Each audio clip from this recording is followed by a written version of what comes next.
Good morning. It has been described this morning as sounding like an earthquake, a volcano, the Day of Judgment, and it certainly looks hellish. What we know is that just after 6, there were a series of explosions at a huge oil terminal at Hemel Hempstead, north of London. It was probably an accident. There are probably casualties. Certainly huge pollution, making the early morning look more like twilight in that area and closing the M1. We're going to bring you more, obviously, as we know it. None of that appears in the papers this morning. It happened far too late. But to review what is in the papers, we have our greatest actress, Vanessa Redgrave, with us, and we have Giles Brandreth, who is our greatest almost everything. Now, of course, we're going to have a detailed account in the news bulletin of that series of explosions from Moira Stewart very shortly. Let us, however, start by going back to the politics. 2 polls in this morning's papers put the Conservatives in the lead. The first time that's happened for 18 months, and perhaps it's not surprising, given the wave of warm publicity for David Cameron. In a taunt to Tony Blair, which I think will end up in books of quotations, he told the Prime Minister, "You were the future once." I thought, actually, that the sharpest analysis of all of this was the cover of Private Eye this week, saying that this was the world's first face transplant operation and it was a success, giving us the before and after pictures. I wonder how funny Gordon Brown found that, this implication that well-spoken public schoolboys rule the world. We have on today's programme something rather more significant, however.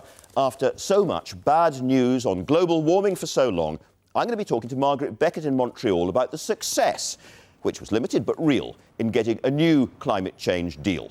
And with the Iraqi election due to take place in 4 days' time, we have Sir Jeremy Greenstock, who was our man in Baghdad in those critical months after the invasion of Iraq. In a rare television interview, he says it is too soon to say if the war was worth it, and he tells us who he thinks was most responsible for the lack of planning and therefore the chaos in that country after the war.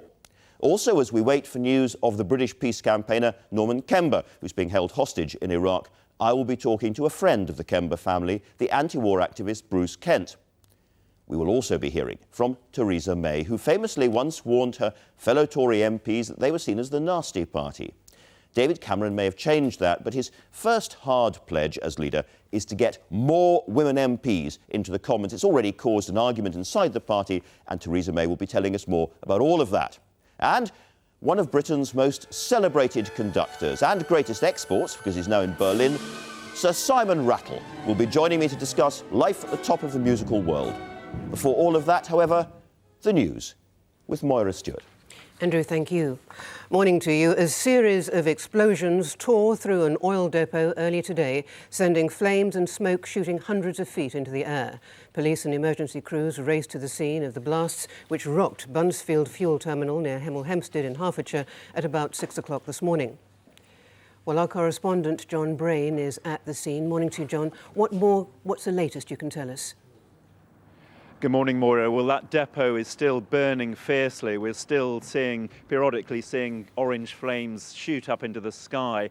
And the sky itself is absolutely black over this part of Hemel Hempstead. It's almost as though dawn never broke here. Well, residents reported hearing the first of a series of explosions just after 6 o'clock this morning. They spoke of being thrown out of their beds, spoke of roofs being ripped off houses and windows shattering. We're told that there are some casualties right at the depot itself, though we haven't got any details at the moment. But this blast, the first blast, was so powerful that it could be heard as far away as Norfolk. John, do we know any more about whether it was indeed an accident that caused these explosions?